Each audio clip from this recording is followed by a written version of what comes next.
We anticipate in the next 10 to 12 years, approximately 8 to 6 million Hispanics coming into the United States and 41 million Asians.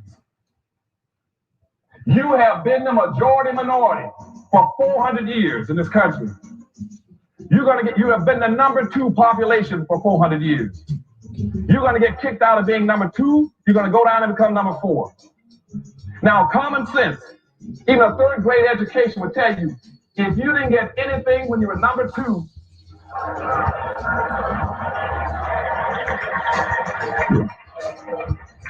you all jumped ahead of me, but anyways, you can guess what you're going to get when you become number 4. President Biden, do you support reparations? Well, I mean, since I haven't spoken on this, got a chance. Number one, the reason we're the country we are is because of immigration. We've been able to cherry pick the best from every single continent. The people who come here have determination, resilience. They are ready to stand up and work like the devil.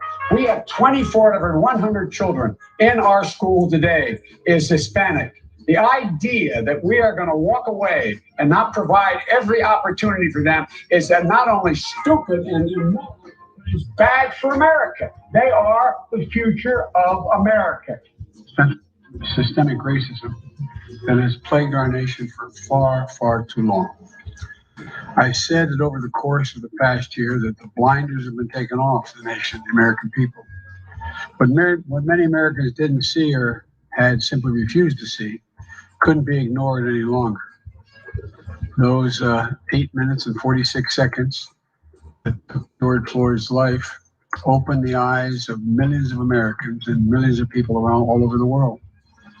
It was the knee on the neck of justice, and it wouldn't be forgotten. And it's not white Americans' fault, but just a fact.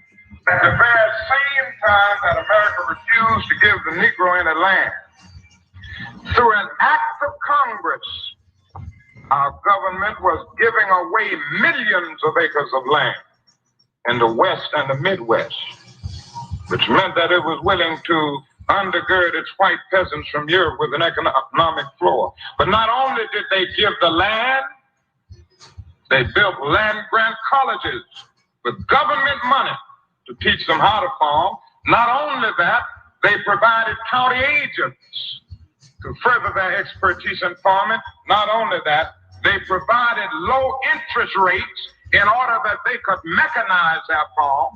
Not only that, today, many of these people are receiving millions of dollars in federal subsidies not to farm, and they are the very people telling the black man that he ought to lift himself by his own bootstraps. And this is what we are faced with, and this is the reality. Now, when we come to Washington, in this campaign, we are coming to get our check. We are owed $104 trillion on the very low end, plus $735 billion recurring.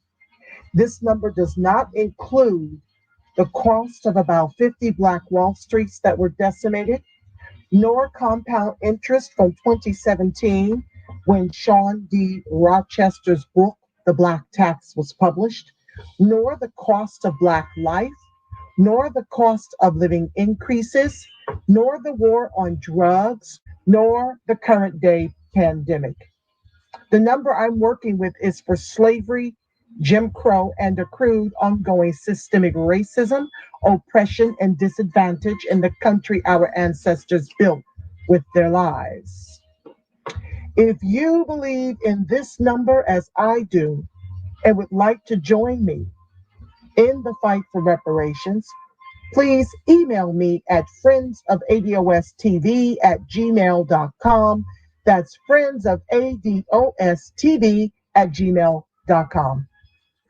Good evening on the West Coast. Good evening in the mountains. Good evening in the Central.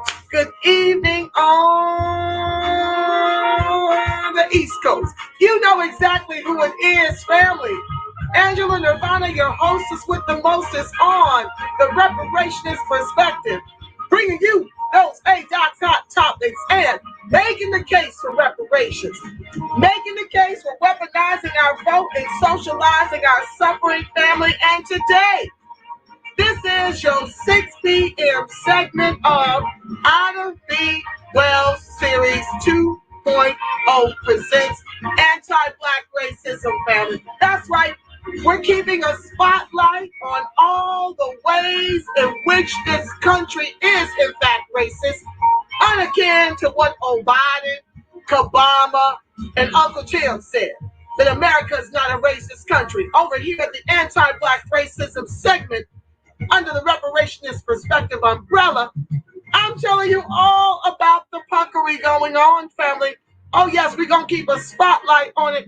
Shout out to Brian C. Johnson, who is my faithful co-host to the show. I'm always so glad to see him in here. His comments are fire.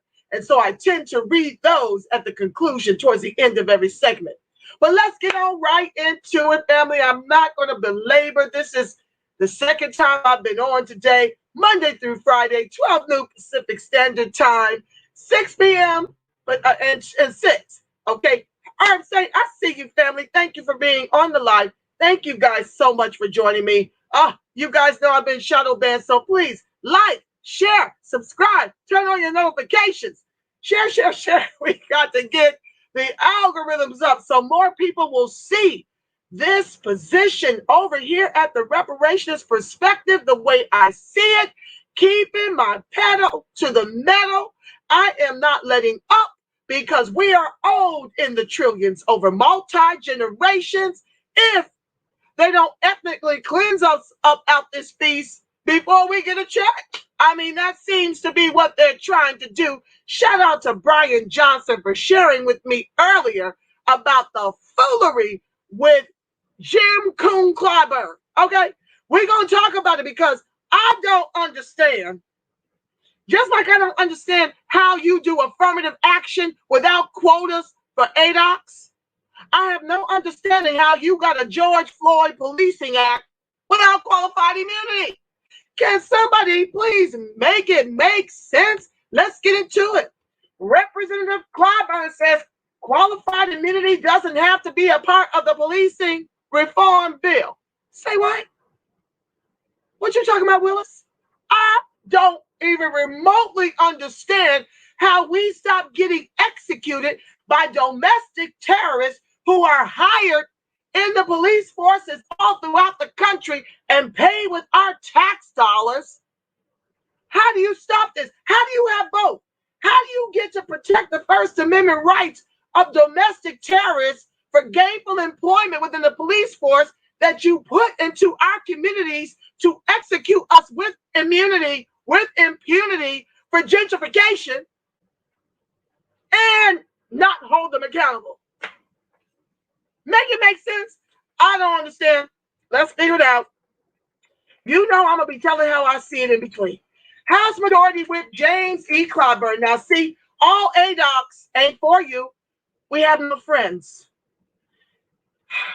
Suggested Sunday that he would be willing to support policing reform legislation, even if it did not end qualified immunity. So you're okay with us getting executed and these race soldiers walking? Is that it?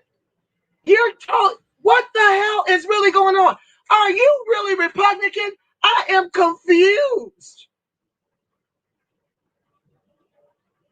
The legal doctrine that shields individual officers from lawsuits. What the entire hell? So we're just supposed to continue to accept the domestic terrorists in our community executing us with impunity, and they're just supposed to walk? Because that's what's happening. That's exactly what's happening. I've done it in the archive. That most, and y'all already know at large, y'all very smart, okay? The supporters of the Reparations Perspective are up on game. My goal is to reach beyond my regular circle because y'all, I'm preaching to the choir with y'all. So that's why, I've just decided to be exclusively on YouTube, and now I've got my website, thereperspect.com, with about 10 series coming your way. And over there, we're going to be selling merchandise, T-shirts and mugs and things, and we're going to you'll be able to hire me out as a national and international spokesperson on the subject of reparations.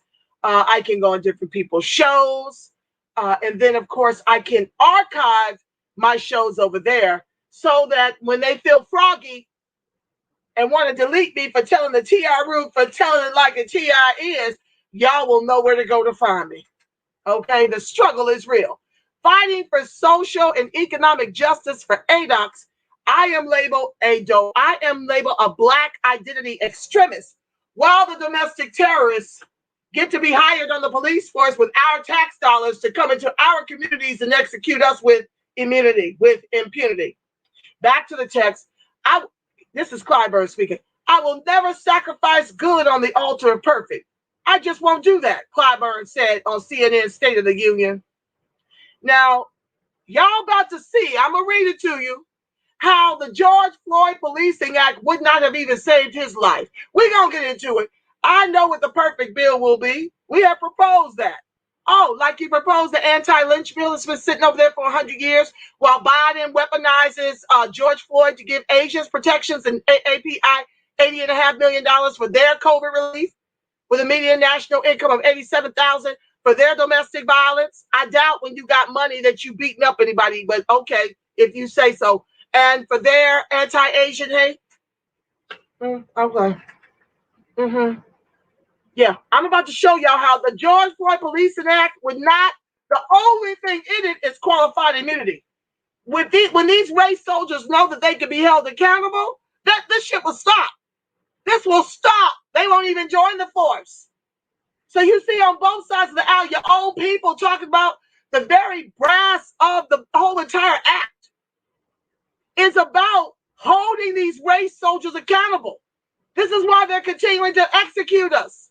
Last count since George Floyd was 181.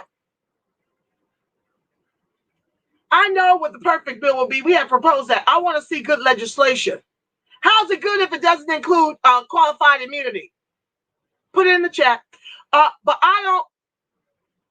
if we don't get qualified immunity now, then we will come back and try to get it later.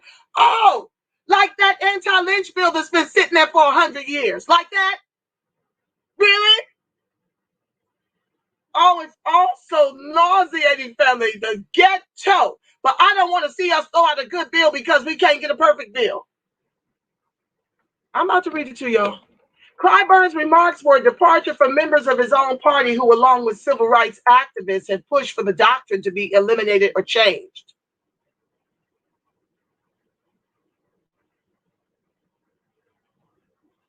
Qualified immunity has become the biggest sticking point in negotiations on police reform legislation between Democrats and Republicans, who have proposed preserving qualified immunity for individual officers and instead holding local governments liable when officers harm people.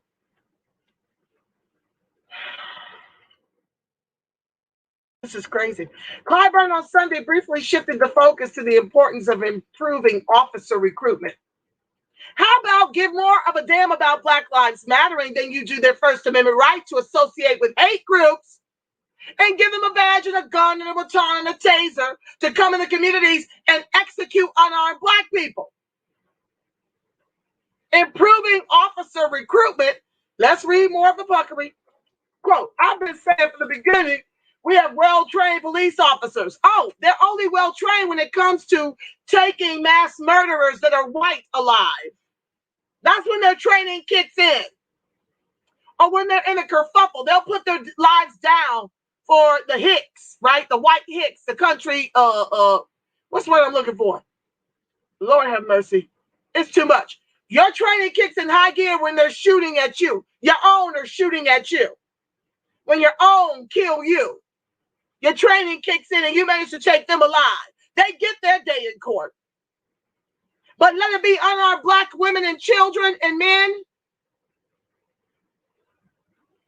We have got to do a better job of recruiting police officers. We've got to get good people. No matter how good the training, if you don't have good people, the training does no good, he told State of the Union host Jake Tapper. Now, if I know the FBI 2016 report where they investigated since 2006, that the race soldiers had infiltrated all the police forces throughout the country. Don't you think the Democrats and the Republicans know this? But y'all keep running out voting for this here. That's what y'all keep doing. Yeah. Y'all think it's a sound idea to replace a racist in office for 4 years with no record against us. He didn't do shit for us, but he didn't have nothing against us. With racists in office a combined 65 years with records several New York City blocks long. That's a novel idea of a replacement. Who ain't done nothing for us for 120 days now, whatever. I lost count how many days he's been in office. Don't care. I didn't vote for him. I told y'all, red top, blue Congress to protect the over 53% of ADOCs who rely on government assistance by design of institutional systemic racism until they cut the checks into trillions over multi-generations. That's my square. That's what I teach over here. Now, the problem we have got now is that there are some bad apples in policing. Don't you hate this? This sounds as bad as Biden, Biden, Obama, and Uncle Tim talking about America's not a racist country. We have seen it in our living rooms. We've been seeing it. And it intensifies every time the Democrats get in office as y'all sit on your hands and do nothing about it. Hello, Obama, with blue alert laws and carrying on without protecting us who are being executed by the race soldiers. No, Obama did that. Every time y'all in office, this intensifies, and we get amazing grace at the funerals. How sweet the sound. We get photo ops with you trying to act like you give a damn. We know it's still there. We've got to root out the bad apples, and let's go forward with a good, solid program. In March, the House passed the George Floyd Justice in Policing Act, an overhaul of police practices that would ban the use of chokeholds. That wouldn't have saved George Floyd. Strengthen federal civil rights laws. What's that do? If you're not enforcing the laws, what difference does it make how you strengthen them? That would not have saved George Floyd. Create a national database to track officer misconduct okay, how is tracking officer misconduct? They've already tracked it. It's deplorable. And they can kill and execute us and get a job with another police department. After things cool down and the spotlight is taken off of them. Only the ones we hear about. Not the ones that never make the mainstream media. Ending qualified immunity is the only thing that matters in this bill.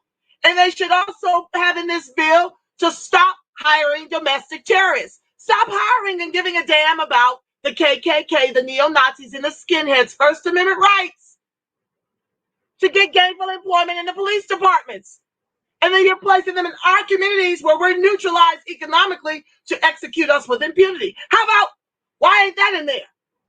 If you did that and end qualified immunity, we get to live. How about that? What are we paying y'all for? To do exactly what you're doing.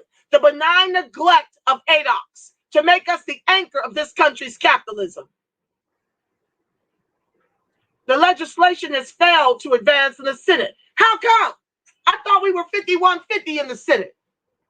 How come this ain't passed like they did with the damn protections for the Asians? 94-1.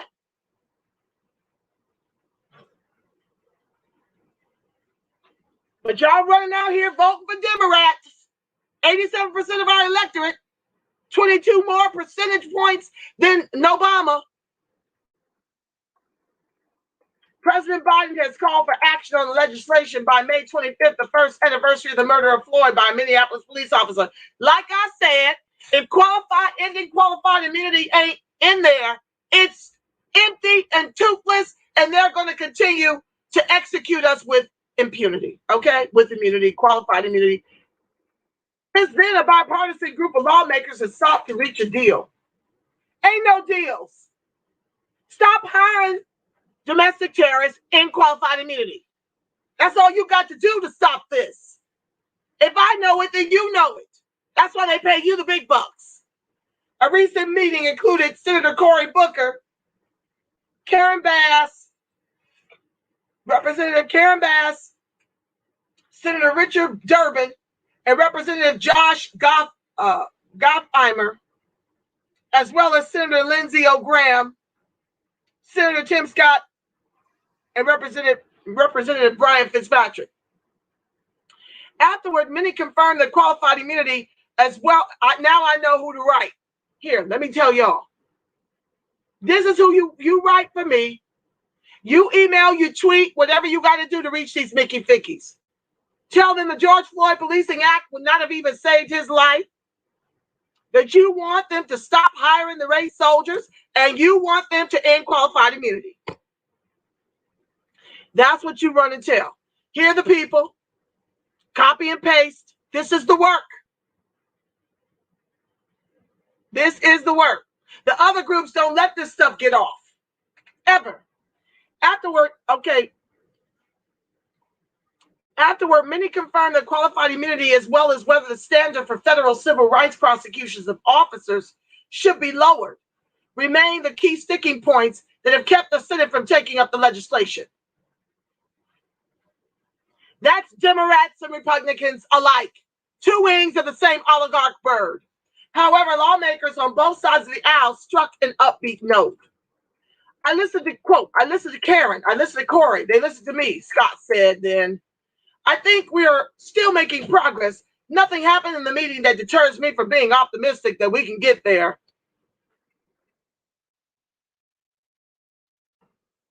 This is a nightmare.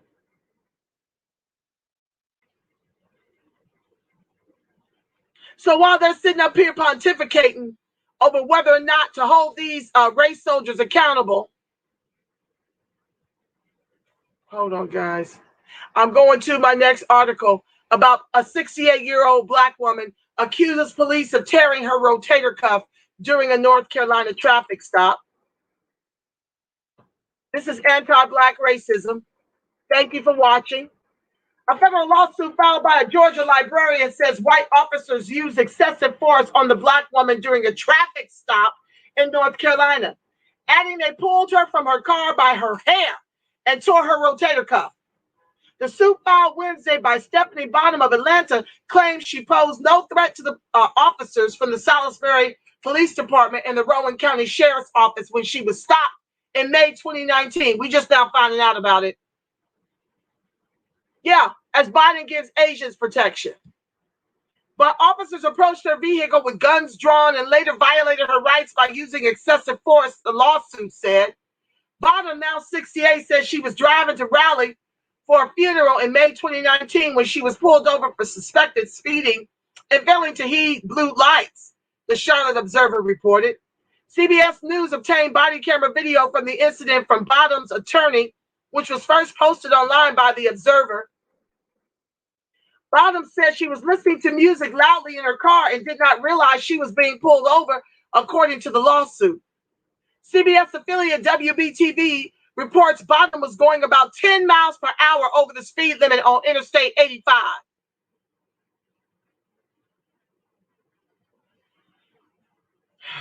According to the lawsuit, by the time she realized she was being pulled over, spike strips were deployed to stop her as she looked for a safe place to pull off the highway, according to the court filing.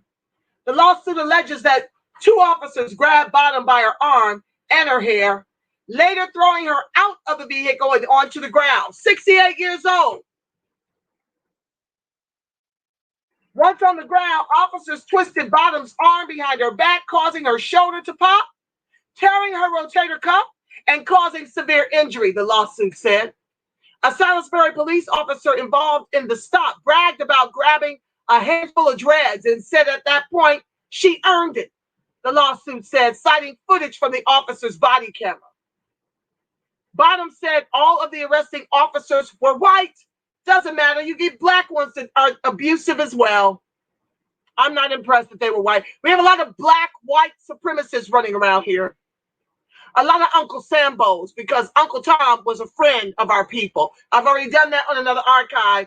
I learned that from Dr. Claude Anderson. It's Uncle Sambo. White folks had us hating on the very slave that was trying to give us protections, Uncle Tom. So it's Uncle Sambo and Uncle Tim. But Tom was one of us. He rode hard for ADOX, as ADOX. That's why he was replaced by Sambo. He wouldn't do some of the heinous things the white inferior slave owners told him to do. He wouldn't do it, but Sambo signed up. When she asked for medical assistance, she estimated that an hour elapsed before officers called for help. The lawsuit stated. Bottom had surgery to repair the tear, but the injury prevents her from raising her left arm above her head, according to the suit. One of the officers named in the lawsuit declined to comment, but said he no longer works for the police department. The other officers did not immediately respond to requests for comment. Linda McElroy, a spokesperson for the city of Salisbury, also declined to comment on the pending litigation. McElroy told the newspaper that the Salisbury police always strives for positive interactions with our residents and visitors, including in cases where we may suspect criminal activity. Really? I can't tell. Bottom pleaded guilty to failing to heed blue lights. She also was charged with speeding and resisting arrest, but those charges were dismissed. 10 miles over the speed limit, really? This is racial profiling of ADOX. Miss Bottom was peaceful at all times, and officers knew they were dealing with an elderly woman, said Ian Mance, a lawyer with Emancipate, North Carolina, Emancipate NC, who represents Bottom. Our complaint alleges these officers had no reason to use any force, much less the level of force they employed. Miss Bottom wasn't even arrested. Next story. Hold on.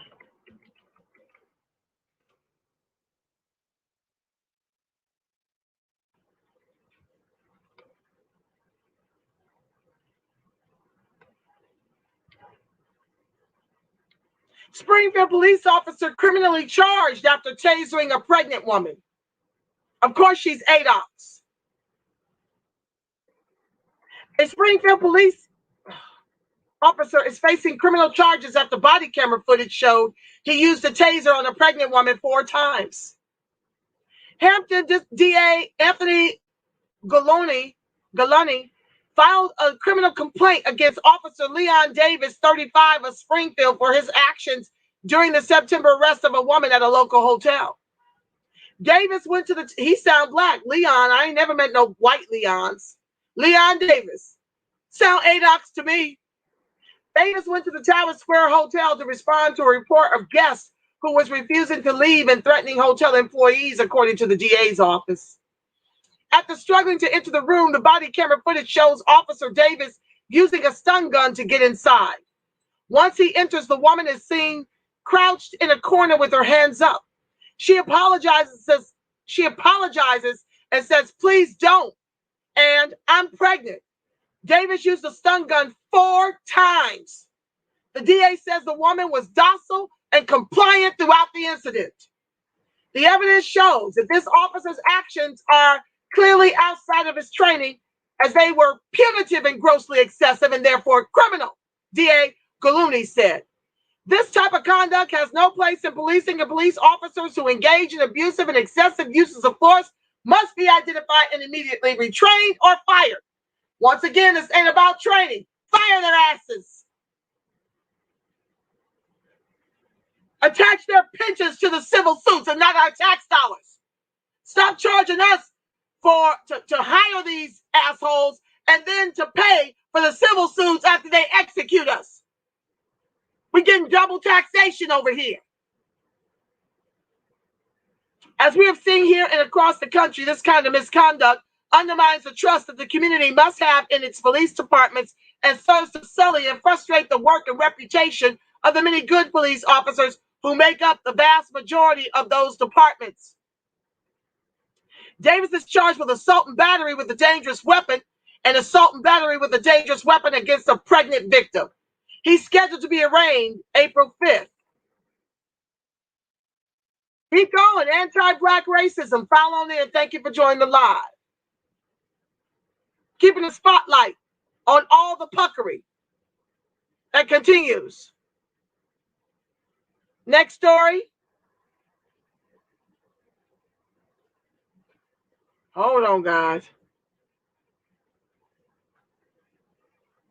Protesters stormed Columbus Police Department headquarters after Black man is shot dead by the police at the hospital. While Biden gives Asians protections and AAPI $80.5 billion. Let's get it. Columbus, Ohio. A crowd breached the locked doors of the Columbus Police Department's headquarters Tuesday night there to protest the deadly police shooting of a Black man named Miles Jackson at a hospital earlier this week. Authorities posted on social media that protesters forced their way through locked doors at police headquarters. The video they shared showed one protester hitting an officer with a club as police tried to stop the crowd from getting further into the building. And I can tell you about this on the mainstream media, so I've got to. Police say the suspected protester is 20-year-old Hunter Matten, who was arrested and faces an aggravated battery charge. Investigators said they're looking for additional suspects. I'll show you this white inferior glacier donkey's photo at the end of the article. Authorities have released few details of the police shooting that prompted the protest, but according to Fox 28, 27-year-old Jackson was killed when police opened fire following an altercation in Mount Carmel, St. Anne's Hospital on Monday.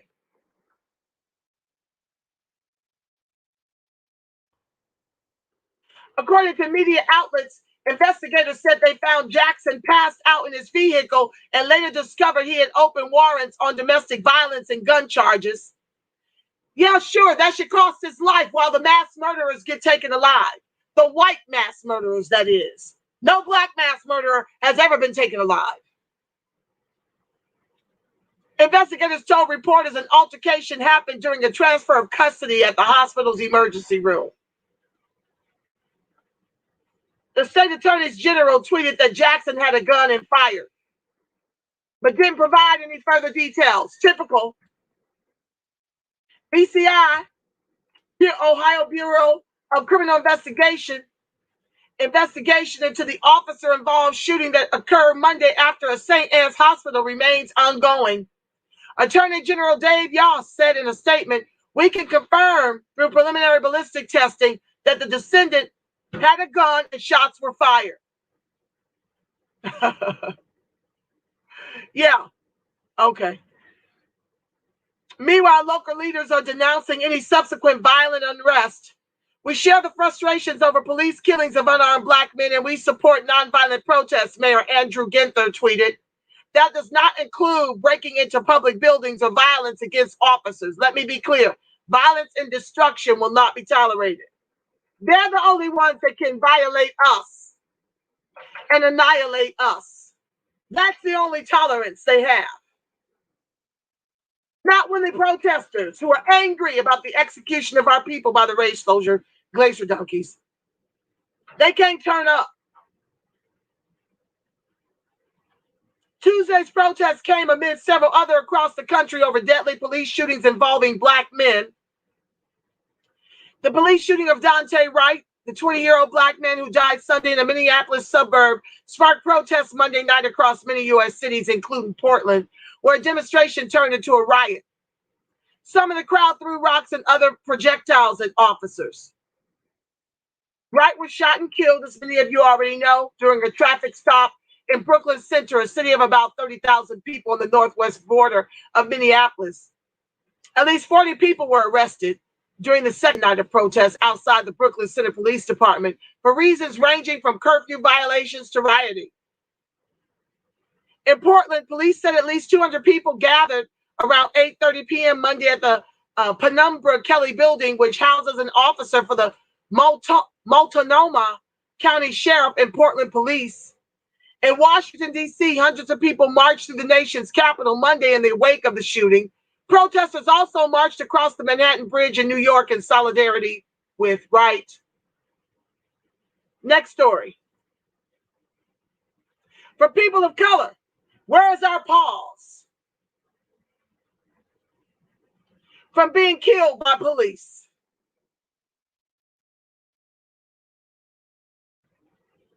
Each night after our 7-year-old son falls asleep, my wife or I go into his room to retuck him in. Even if he is perfectly fine, we will find something to fuss with. His covers, a stuffed animal, to make him a little more comfortable and a little safer. The night that body camera footage of the killing of 13-year-old Adam Toledo by a Chicago police officer was released, I was preparing to give a talk on anti-racism. I couldn't watch the video, and I've avoided watching deadly encounters like these for years. In the intensive care units I work in, we try to ease suffering from patients who are dying. I just can't bear to see images of death filled with terror and pain. I stared at my slides, wondering how I could capture what I was feeling as my wife came downstairs in tears. I immediately knew why. My heart sank.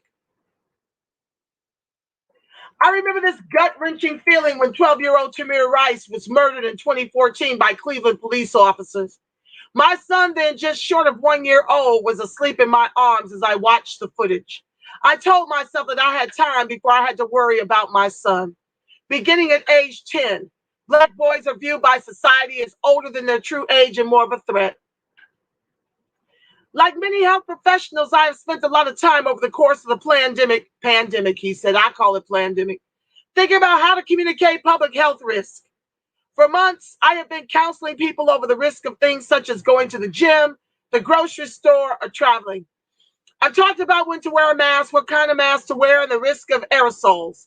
I've also talked about how safe the vaccines are in comparison to how dangerous COVID-19 is. I'm an anti-vaxxer.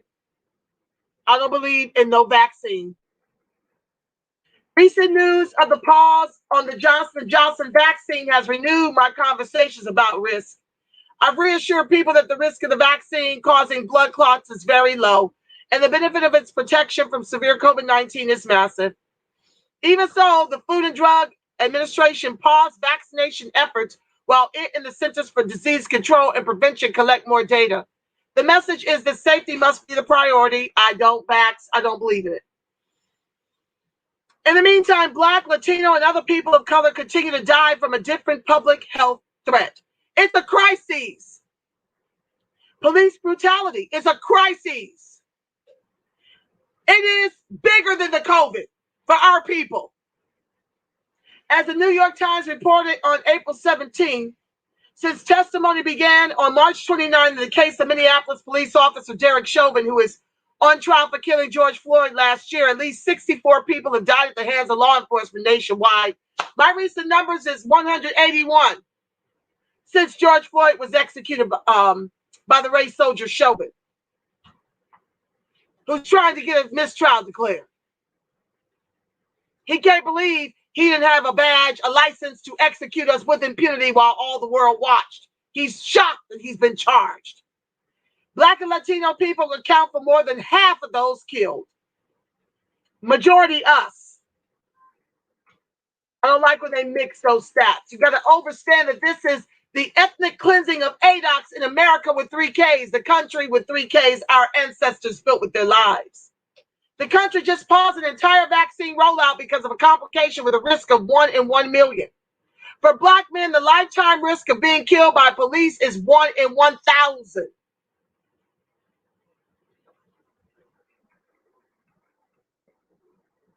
Most police officers do their jobs in honorable and respectful ways, and most interactions with police do not have tragic endings. Yet the risk to people of color is real. And with each mural created and each tearful family on TV recalling memories of their loved ones, it grows more and more visceral. I dread the day I have to tell my son about how the world will view him. Next story. 6:40. Okay, I got a couple more minutes.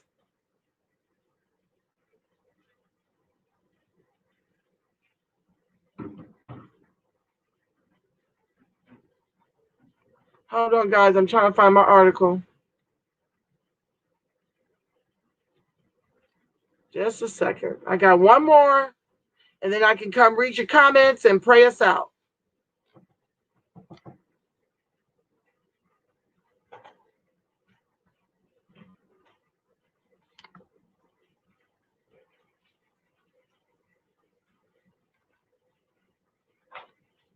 Give me a second.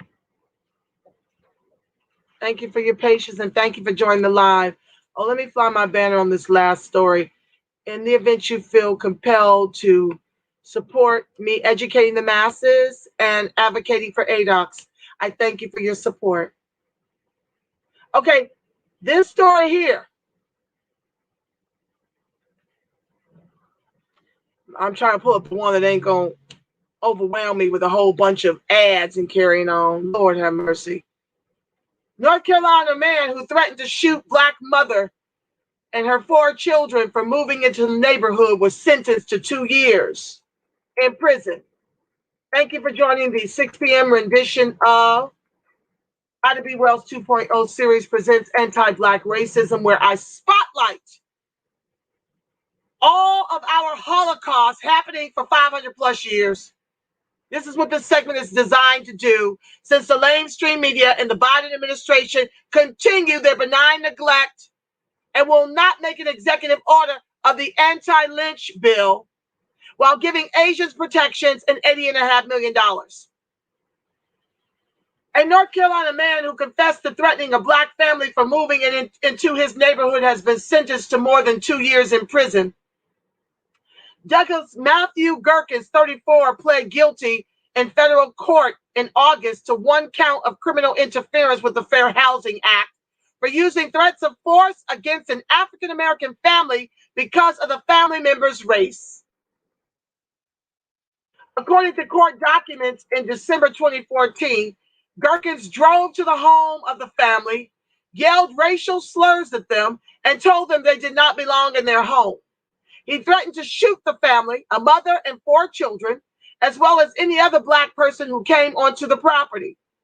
He also brandished a metal rod in a threatening manner, according to a Justice Department news release. The family moved out of the neighborhood a few days after this incident, but according to the department, Gerkins engaged in similar criminal conduct toward 2 other African-American families living in the same neighborhood. On Monday, the Justice Department announced that Gerkins was sentenced to 28 months in prison, followed by 3 years supervised release. This defendant threatened citizens of this district, a mom and her 4 children, because of their race. This is not who we are as Americans. The hell it ain't. And prejudice of any kind is intolerable, said Robert J. Higdon Jr., U.S. Attorney for the Eastern District of North Carolina. The defendant's threats violate the laws designed to ensure fair and equal treatment for us all, and I am pleased we can bring this matter to federal court to vindicate those rights and to stand with this mom and her children to see the justice is served, he added. Justice officials didn't say where the incidents occurred, but the case was investigated by the FBI Charlotte Division, Greenville Resident Agency. Boy, the Carolinas just be jumping off with it, don't they? Police and civilians alike get in on the anti-Black racism all throughout the damn country, but North Carolina in particular. There's no way to undo the damage Gerkins did to these families with his hateful, repulsive, and violent behavior, Robert R. Wells, a special agent in charge of the FBI in North Carolina, said, well, perhaps giving him more than 2 years, who knows what it will do when you give these race soldiers, these white inferior race soldier glacier donkeys, race civilian glacier donkeys, more time. Who knows what can miraculously happen with them backing it all the way up if they had to do real time. Like how our brothers are doing for nonviolent offenses like peddling weed while the state turns a profit. In jail without the bail. Kabama said she needed him out here when she was AG, told the governor that she needs them to put out white fires and white hills of white homes that ADOCs can't afford. Yeah. The FBI hopes today's prison sentence can provide them some sense of comfort. No one should ever be targeted or threatened. This is crazy. Because of the color of their skin, especially in their own homes, he added. Let me come on over and see what y'all got to say about it. Thank you guys for joining the live. Babe Brax, I see you, fam. Miss Lady K Love, I see you. Fish fry foolery. That is hilarious. Okay, family, let's see here. Okay, we're at 6:45. Let me see if I can squeeze one more in because I don't see any real comments that I have to read right now. Where efforts to overhaul policing stand in Congress after Chauvin verdict. With the verdict against former Minneapolis police officer Derek Chauvin now in for the murder of George Floyd, attention is turning to Congress and whether lawmakers can meet the growing demand from across the nation for meaningful changes to policing. On Capitol Hill, the guilty verdict appeared to add a new sense of urgency around talks on the George Floyd Justice and Policing Act, which passed the House of Reps in early March, but 7 weeks later remains bogged down in the Senate when we're 51-50. Democrats, not we, I'm independent. The legislation would ban chokeholds and end qualified immunity for law enforcement, the legal protection for police officers that limits victims' ability to sue for misconduct. Of course it does. That's by design of institutional systemic racism. And nothing changes until they can be held accountable and have to pay the civil suits in the millions out of their pensions, and they should all be carrying an insurance. And none of it changes unless you stop hiring the domestic terrorists that the FBI reported in 2016. Y'all been hiring forever. I mean, these are the slave patrols turned cops with 3 Ks with a badge to come into our communities and execute us with immunity, impunity.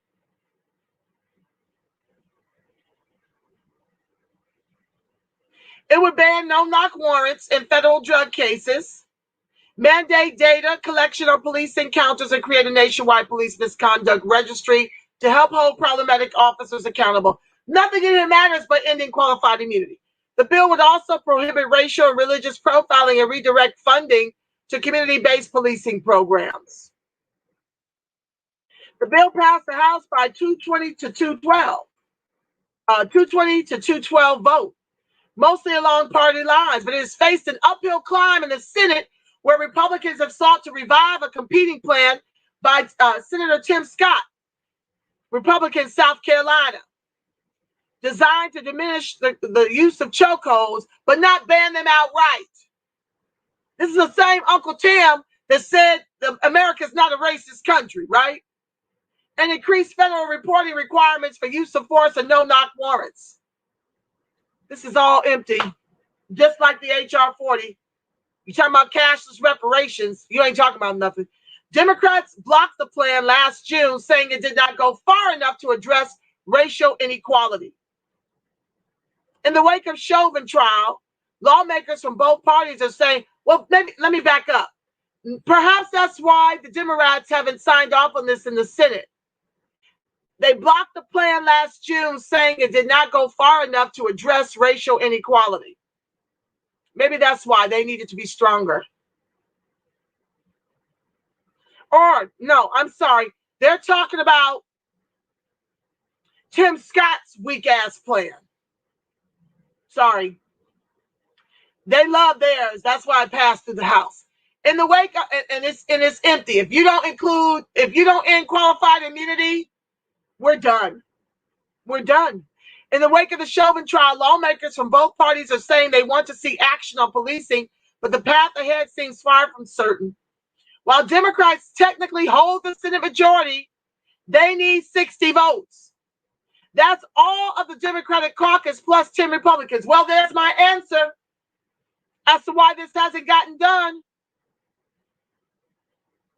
They need 60, not 51, to overcome a potential filibuster and pass legislation. But doesn't Biden have the executive power of the pen? The power of the executive pen? He sure did when it came to protecting Asians. He sure did when it came to the $80.5 million he gave to AAPI. The $30.2 billion he gave to the Indians who've been receiving reparations since 1866.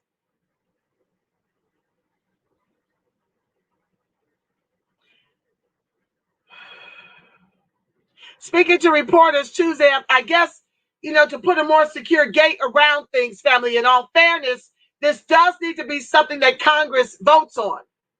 You see, all is what's going to happen is if Biden doesn't win another term, or Obama, the Republicans are going to do like Trump did, just come back on through there and undo everything in terms of executive orders. That's all what's going to happen. So I guess the Congress really needs to do this. Speaking to reporters Tuesday after the verdict was announced, Representative Karen Bass, who first introduced the House bill in the last Congress, said informal discussions were taking place between Democrats and Senate Republicans, but the California Democrat said she would not call it negotiation. This is going to be stalled, just like your anti-lynch bill, family. That's what my third eye tells me. Asa says she would like to see a bill reach President Biden's desk by the one-year anniversary of Floyd's death on May 25th, though it remains unclear whether Democrats will be able to secure the Republican votes they would need to reach that target. I am hopeful because I'm working with Senator Scott, and Senator Scott has received the blessings of his caucus. Bass said in an interview Wednesday with NPR's All Things Considered, quote, I believe that if he is supportive of the bill, that we will be able to round up the Republican senators that we need. Good luck with that. Uncle Tim is just a black face to do their bidding. You know, just like the handful of folks we've got in a position to hire us, how they pivot and hire immigrants and white folks with our affirmative action, LGBTQIA. Same thing with Uncle Tim. He's just the face of the Republican Party. He has no power. None of them do. One of the major sticking points has been qualified immunity and issue. Okay, we know that part. Quote, there's a way to put more of the onus or the burden on the department or on the employer than on the employees, Scott said. But it's the employee that's executing us with impunity. What are you talking about? I think that is a logical step forward, and one that, as I've spoken with Karen Bass over the last several weeks, is something that the Democrats are quite receptive to.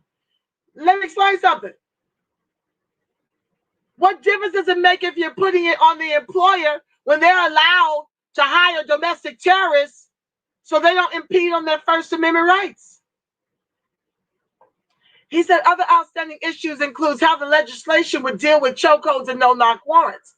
Unlike last summer when talk stalled in Congress, Democrats now hold the majority in the Senate and have a crucial ally in the White House. In a televised address to the nation after Tuesday's verdict, Biden said it was time for Congress to act. Quote, George Floyd was murdered almost a year ago, Biden said.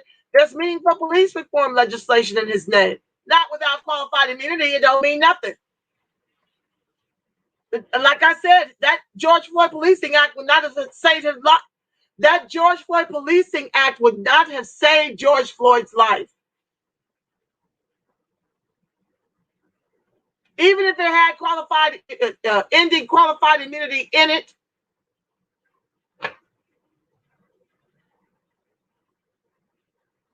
because it takes a little bit of time for these things to catch on before they'll slow their roll.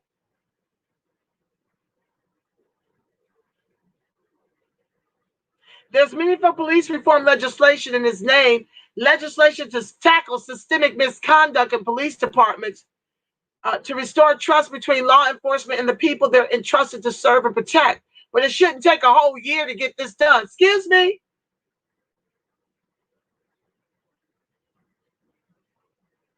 This has got to end. Any officer who executes an unarmed black man, woman, or child needs to be indicted and convicted and serve the maximum sentences in the general population. Now, this doesn't stop until a few of those happen. And you've got to stop hiring the KKK neo-Nazis and the skinheads. Biden said he told the Floyd family that the White House would continue to fight for passage of the George Floyd Justice and Policing Act, but his administration has faced criticism for failing to detail his efforts to secure its passage because he's Strom Thurmond's boy. This is the author of the 94 crime bill, Jim Crow segregationist Joe. Oh, Biden.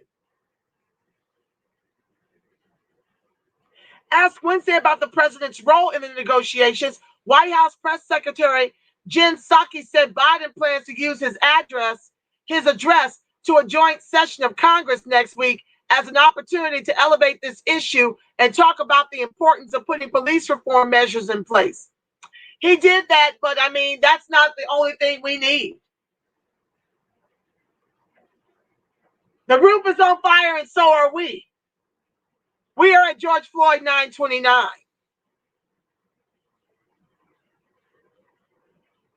Psaki also said the administration has been in direct conversation with leaders in Congress as well as with civil rights leaders who are advocating for the bill. You mean the same civil rights leader Biden talked sideways to and told them they better prepare to answer to Hispanics? You know, the Hispanics that they can make white, that is. Quote, but I will also say that there are times, and this is true in diplomacy, but also true in legislating, that the best strategy is to provide the space for those conversations to happen privately, and that's part of our objective, she said. Meanwhile, Attorney General Merrick Garland on Wednesday announced the opening of an investigation by the Justice Department into possible patterns of discrimination and use of excessive force by the Minneapolis Police Department. The first such pattern or practice investigation in the Biden administration, and it won't be the last. Let's see. How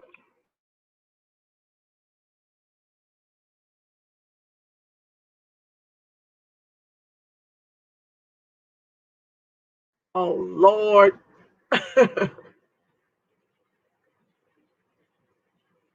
Sorry guys. Oh Lord. Can y'all hear me? How did that happen? I start cam. Sorry family. I accidentally hit the end button when I was trying to look up how many federal investigations there are of these police departments throughout the country. Forgive me for that. I went black for a second. How many federal investigations of police killings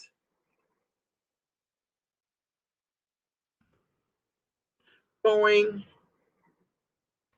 on in the country now?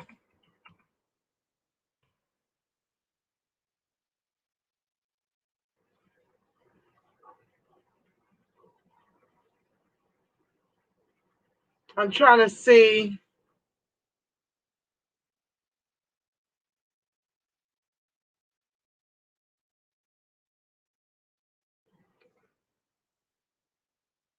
Let's see if I can squeeze in this. I don't see what I'm looking for, and we're at the hour. I'm gonna do this one tomorrow on the anti-Black racism show. I found something here. Yeah. I'm going to cover this story that I just found. It's not giving me the numbers, and I don't want to cram this article. So I'm going to save it for tomorrow since we're at 6:59. I saw Leo join the live. Thank you for joining the live. Let's see here. Brian says there's never a sense of urgency when it comes to ADOX issues. It's always, we have to wait until next go round. Tell the truth. Tell the truth. Leo, thank you for joining the live. Joe Biden is a total disgrace and is an embarrassment to the country. We need gangster reform. Honey, you ain't never lied about that, Mr. Leo. Y'all be careful out there. But when you stay ready, you ain't got to get ready. Okay? Word to the wise. And with that said, family, let me put my prayer of protection over us. God knows we need it now more than ever. That the light of God surrounds us, the love of God enfolds us, the power of God protects us, and the presence of God watches over us. Wherever ADOX and its allies are, God truly is, because, family, you are the face of God, the voice of God, the body temple of the spirit of the living God. And with that said, family, I want you to tune into tomorrow's segment of As the World of ADOX Turns at 12 noon Pacific Standard Time. That's your midday wake-up call. And then again at 6 p.m. tomorrow night for more. Ida B. Wells 2.0 series presents Anti-Black Racism, where I keep the spotlight on our 500 plus our 500 plus year Holocaust in the country with 3 Ks that our ancestors built with their lives. Until tomorrow, family, know that I love you black and I love you strong. And I want you to make it a beautiful, God-inspired rest of your evening until we meet again. Peace, family. Thank you for tuning in.